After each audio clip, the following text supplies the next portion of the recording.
电源打开啊 ，K3、K5、K3、K5， 好，它就进入了这个模式啊，各位就看到 T01的这个模式了，好，然后呢按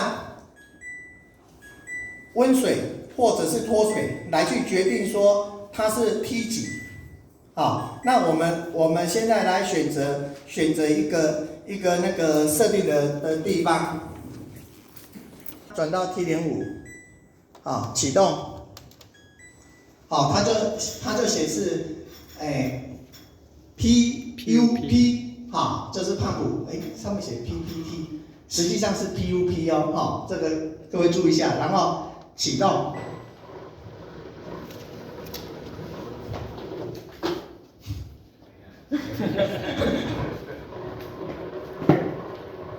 哦，如果说我们在检查排水泵的地方，哈，就是在按一次暂停，好，它又回到刚刚的那个模式了，把它转到 T09，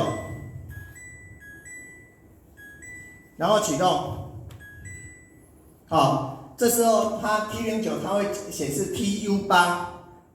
这个是显示 TUB 啊 ，TUB 没有错啊，它是显示 TUB 就是 top 的意思啊。它的转筒它就会启动，它的转筒就会开始做运转。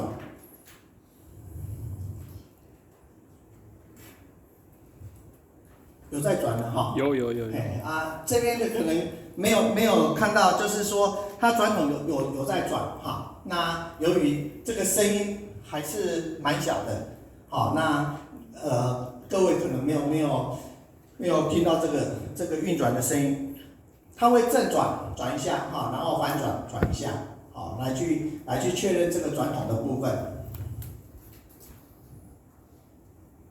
好，那接下来再示范的是 T10， 哈，按暂停，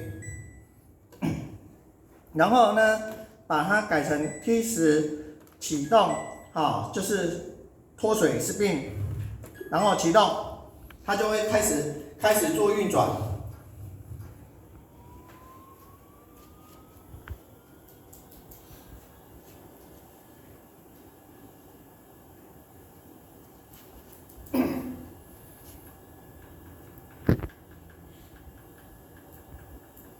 那在运转的时候哈，各位会看到左边的那个数字显示哈，那个第一段显示它是显示400，就是说它会先运转到400转的地方。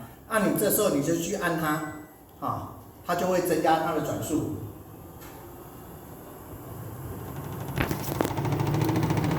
因为我们后面的螺丝没有拆掉，所以你看到的振动值会比较大。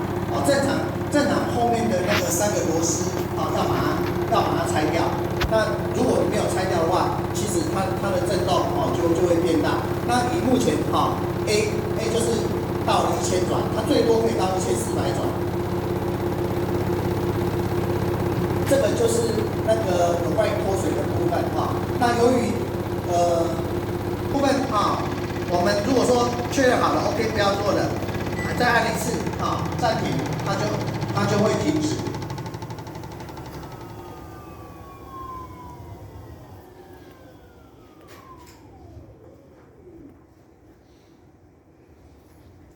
好，那如果说我不要测试了我就按关机就可以把它关掉了。那我想说